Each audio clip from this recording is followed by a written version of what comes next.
The radio stations have reps and shit that they got their little fucking tokens they send out. Just like the record labels. They send people out, go see what's happening in the club. Bring me that new artist that's hot. Well, if you got all your buddies in here that you guys was in class together with, wearing your t-shirts and supporting your shit in the club when a record come on, somebody's gonna take notice, they gonna wanna fuck with you. It's not because the radio station is playing your record, it's because you guys are out here moving it on the streets. And when we did the West Side Connection record, we knew we had something that everybody wanted to hear from our coast. And people that wasn't from the East Coast can identify with it because they was dealing with some of the similar struggles. And we dropped the album later down the line called Bow Down. And it came out and it shook everything up because we was telling motherfuckers, when you come to our town, bow down. We don't give a fuck, and we just talking shit on the album. And what was crazy was, at the time, Tupac, you know, he was just, right before our album came out, Tupac, you know, he was out and he had personal issues that was displayed out in public with Biggie Smalls. But right before our album came out, Tupac, well, not before the album, well, it wasn't before the album came out, but earlier, Tupac ended up getting killed. When Tupac ended up getting killed, people really was behind throwing the dub up. And then right before that album dropped, I got a phone call from Tunes. I got a phone call from DJ Premier. They was on the phone, waking me up, talking about, yo, you see that shit? I'm thinking they fucking with me, because DJ Premier is like family to me. He call me sometimes, we just talk shit on the phone. And Tunes, it was early in the morning. Whenever I get phone calls early in the morning, I'm like, man, this shit gotta be some serious shit. But I thought they was fucking with me, like, you see that shit on TV, what? They killed Biggie. Hell no, fuck out of here. I just was with Biggie a couple of nights ago at the studio. He was in Los Angeles. It was awards was going on. And he said, no, I turned on the news and I saw it. Then I was told from DJ Premier, you might not want to come out here right now because, you know, it's kind of fucked up. It's like, all right. That's when I accepted the fact that no matter what you do, how much you give, or what you say, motherfuckers are gonna look at you one way. You know what I'm saying? That's a gangster rap artist right there. That's an artist who rap about the streets, see this is that. Biggie Smalls, when Biggie died, when Tupac and Biggie died, you know, a lot of times we stood up, just like with death.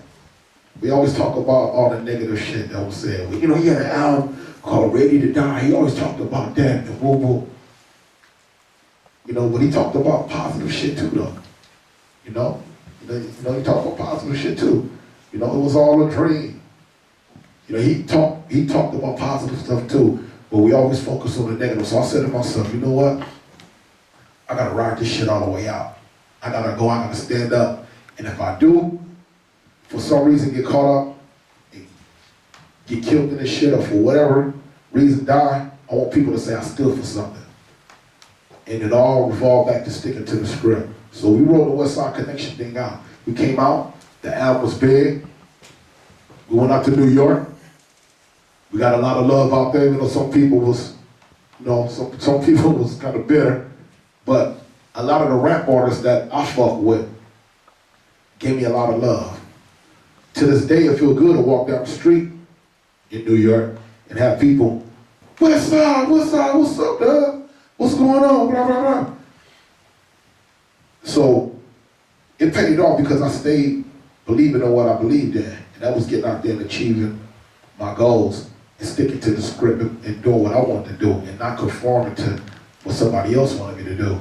But what was crazy was Dr. Dre said, you know what, I'm about to drop another album.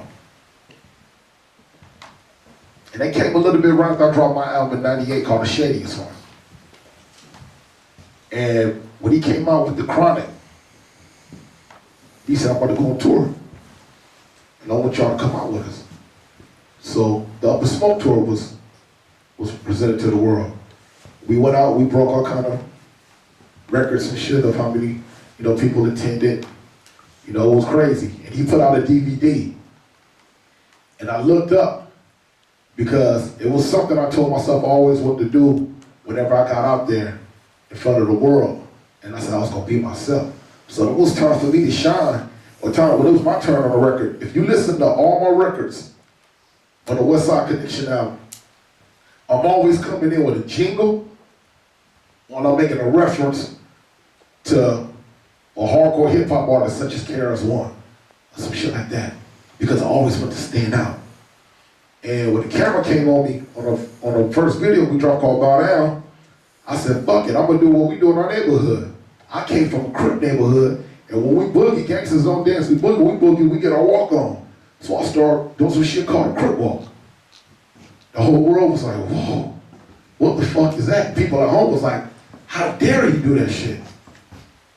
But the cast that was really out there for both sides is like, okay, I see him. I ain't tripping, because that's a real nigga right there. I'm fucking with it. So what happened was Dr. Dre had us on tour, and one night during the show, I was up there in Cuba, was like, yeah, my homeboy, get his Crip walk on. The crowd was like, yeah, in Boston on the East Coast. Went out there, did what I did, and it was crazy because the fans were just going crazy because they got a chance to see how we was living and how we got out. And he put the DVD out, and now all the years of me grinding and being an MC, all the years of me doing that shit right there, started getting a lot of notice. But people was tripping more so off of the walk than the actual songs. Like, that's the dude that be doing that crazy shit. We get this walk on. At the time, I had braids in my beard because I wanted to be different. I don't want to look like the average person. I just comb my shit out down here, twist that motherfucker up, put it in braids. I didn't care because I wanted to stand out, wanted to be different. Everybody going to the right, I'm going to the left. I was thinking, how can I make this happen? I went and got on top of my business, started getting my money right, started cashing in. And what was crazy was when that DVD came out, I couldn't go nowhere without people saying, yo, let me see you get your walk on. see, this and that. I was in Greece not too long ago, and I'm standing on stage and everybody, Grant, walk. I can't even get a word out. A lot of them didn't know my records. They didn't know who the fuck I was. They knew that was a guy that was on that DVD making it happen, doing what he did. So that was something I took, and I rode that right there as a driving force to get inside of different areas where I could talk to people and show them, explain to them who I was, and set up whatever I want to set up in regards to my artists and things I was doing. So I'm a firm believer that anything you want to do, you can do it. You might not be able to attain everything the material matter, but you can mentally. You can. You can do whatever you want to do. Whatever you want to do. You just got to apply your time and dedication to it. And one thing I notice about a lot of artists out here is you got a lot of artists out here that really want to get out and want to make it happen. But a lot of times they feel that it's just so much red tape they got to battle through to get noticed to where they kind of start easing up. Got to work twice as hard. Just like your struggle is like mine. Because I'm from the West Coast. I knew what I had to do in order to make it happen. I knew it wasn't going to be just an open door carpet road out for me. We had to work hard. And then you got artists like J-Ro, who I always speak on, that came out, and they was in a quote-unquote, like I said, they tried the labels, the hip-hop category. Well, on the West Coast, remember, we weren't supposed to know nothing about rap music. So they over there busting, doing the wordplay, and making you think and fucking it up lyrically.